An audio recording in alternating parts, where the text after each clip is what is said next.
बिल्कुल अफसोस है। ना ना ना, ना मैं माफी मांगने वाला हूँ, ना मुझे अफसोस है। मैंने कुछ भी नहीं किया है। आप मेरे ऊपर सवाल उठा रहे हैं। परमात्मा ने जो करवाया वो मैंने किया। मैं करता नहीं, महज साक्षी हूँ। वो उसने करवाया, उसकी इच्छा पूरी हो। उसकी इच्छा होगी कि मैं जेल जाऊं या मुझे फांसी लगा दी जाए या मुझे मार दिया जाए, तो परमात्मा की इच्छा है। मैं कहता हूँ वो परमात्मा की इच्छा पूरी हो। 72 साल का हो गया हूँ, मैं कब तक झेलूंगा इस तरीके की घटना है। ये पहले तो मजाक उड़ाया, मजाक इन द सेंस कि ये कहा कि भाई आप मूर्ति से प्रार्थना करो, जाके आइडल से कहो कि वो अपना सब खुद रिस्टोर कर ले। भारत की सबसे बड़ी अदालत जहां से देश का कानून बोलता है, आज वही सुप्रीम कोर्ट बन गया एक हैरान कर देने वाली घटना का गवाह। भारत के चीफ जस्टिस बी.आर. गवई पर कोर्ट के बीच पर एक वकील ने जूता फेंक दिया। ये सुनकर हर कोई दंग रह गया। आखिर कौन था वो वकील, क्यों किया उसने ऐसा? चलिए जानते हैं पूरी कहानी शुरुआत से। नमस्कार दोस्तों, एजुकेशन क्लब में आपका स्वागत है। मैं हूं पवन मिश्रा। आज हम इस टॉपिक पर विस्तार से चर्चा करेंगे। पहले तो मजाक उड़ाया, मजाक इन द सेंस कि ये कहा कि भाई आप मूर्ति से प्रार्थना करो, जाके आइडल से कहो कि वो अपना सर खुद रिस्टोर कर ले। नुपुर शर्मा का जब मामला आया तो कोर्ट ने कह दिया आपने माहौल खराब कर दिया। लेकिन जब हमारे सनातन धर्म से रिलेटेड कोई मामला आता है, चाहे वो जलीकट्टू हो, चाहे वो दही हांडी की ऊंचाई तय करनी हो, या कोई भी मुद्दा हो छोटा मोटा, तो उसके ऊपर वो जरूर ऐसा कोई ना कोई ऑर्डर पास करते चली आ रही है ये सुप्रीम कोर्ट। ठीक है, उस आदमी को रिलीफ नहीं देनी थी, मत दीजिए, मगर मजाक भी मत कीजिए उसका। फिर उससे कहा कि आप जाके मंदिर की उसी मूर्ति के सामने मेडिटेट करें। अन्याय ये, इनजस्टिस ये किया कि उसके पिटीशन को खारिज भी कर दिया। एक अहिंसक आदमी, सीधा सच्चा आदमी, जिसके ऊपर कोई केस आज तक नहीं है, किसी ग्रुप को नहीं बिलोंग करता है, उसको क्यों ये सब करना पड़ा, ये जरूर सोचने वाली बात है। उन्होंने एक्शन किया, मेरा रिएक्शन था, ये जो भी था। मैं फियरफुल नहीं हूँ किसी चीज के लिए, ना मुझे कोई इस बात का अफसोस है कि क्या हुआ क्या नहीं हुआ। दिन था 6 अक्टूबर 2025। सुप्रीम कोर्ट की एक बेंच में चीफ जस्टिस बी.आर. गवई ने एक केस की सुनवाई कर रहे थे। यह केस था खजुराहो मंदिर में भगवान विष्णु की मूर्तियों की बहाली से जुड़ा हुआ मामला। जैसे ही सुनवाई शुरू हुई तभी 71 साल के एक वकील राकेश किशोर खड़े हुए। सबको लगा कि वे दलील पेश करेंगे, लेकिन अचानक उन्होंने अपना जूता निकाला और चीफ जस्टिस की ओर फेंक दिया।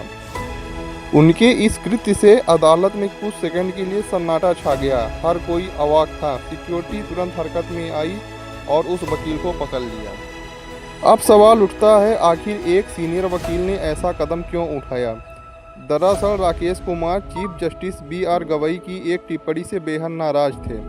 कुछ दिन पहले भगवान विष्णु से जुड़ी एक याचिका पर सुनवाई के दौरान सीजीआई ने कहा था, पहले तो मजाक उड़ाया, मजाक इन द सेंस कि ये कहा कि भाई आप मूर्ति से प्रार्थना करो, जाके आइडल से कहो कि वो अपना सर खुद रिस्टोर कर ले। नुपुर शर्मा का जब मामला आया तो कोर्ट ने कह दिया आपने माहौल खराब कर दिया। लेकिन जब हमारे सनातन धर्म से रिलेटेड कोई मामला आता है, चाहे वो जलीकट्टू हो, चाहे वो दही हांडी की ऊंचाई तय करनी हो, या कोई भी मुद्दा हो छोटा मोटा, तो उसके ऊपर वो जरूर ऐसा कोई ना कोई ऑर्डर पास करते चली आ रही है ये सुप्रीम कोर्ट। ठीक है, उस आदमी को रिलीफ नहीं देनी थी, मत दीजिए, मगर मजाक भी मत कीजिए उसका। फिर उससे कहा कि आप जाके मंदिर की उसी मूर्ति के सामने मेडिटेट करें। अन्याय ये, इनजस्टिस ये किया कि उसके पिटीशन को खारिज भी कर दिया। एक अहिंसक आदमी, सीधा सच्चा आदमी, जिसके ऊपर कोई केस आज तक नहीं है, किसी ग्रुप को नहीं बिलोंग करता है, उसको क्यों ये सब करना पड़ा, ये जरूर सोचने वाली बात है। उन्होंने एक्शन किया, मेरा रिएक्शन था, ये जो भी था। मैं फियरफुल नहीं हूँ किसी चीज के लिए, ना मुझे कोई इस बात का अफसोस है कि क्या हुआ क्या नहीं हुआ। शुरू होगी। इस पूरे मुद्दे को देखते हुए चीफ जस्टिस गवई ने बड़ी शांति से कहा, मैंने बस आवाज़ सुनी थी, लेकिन कुछ लगा नहीं।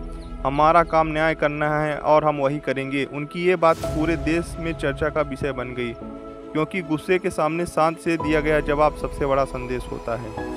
यह सारी बात सोशल मीडिया पर यह खबर आग की तरह फैल गई। कुछ लोग वकील की हरकत को सनातन की रक्षा बता रहे हैं, तो कुछ कह रहे हैं ये कानून की बेइज्जती है। कई वकीलों और जजों ने इस कृत्य की निंदा की। देश के कई राज्यों में बार एसोसिएशन ने कहा, अगर कोर्ट की गरिमा नहीं रहेगी तो लोकतंत्र कमजोर होगा। दोस्तों, अदालत वो जगह है जहां कानून सबसे ऊपर होता है। विरोध जताना हर नागरिक का अधिकार है, लेकिन उसका तरीका हमेशा मर्यादित होना चाहिए। जूता फेंककर कोई न्याय नहीं मिल सकता, बल्कि उससे आपका पक्ष कमजोर पड़ सकता है। इसलिए लोकतंत्र में संविधान की सबसे बड़ा हथियार है। आपका इस घटना पर क्या विचार है? क्या वकील का कदम सही था या कोर्ट की गरिमा का अपमान? कमेंट में बताइए अपनी राय। और अगर वीडियो जानकारीपूर्ण लगी हो तो चैनल को लाइक, शेयर और सब्सक्राइब कर दीजिए। चलिए मिलते हैं नेक्स्ट वीडियो में, तब तक के लिए जय हिंद, जय भारत।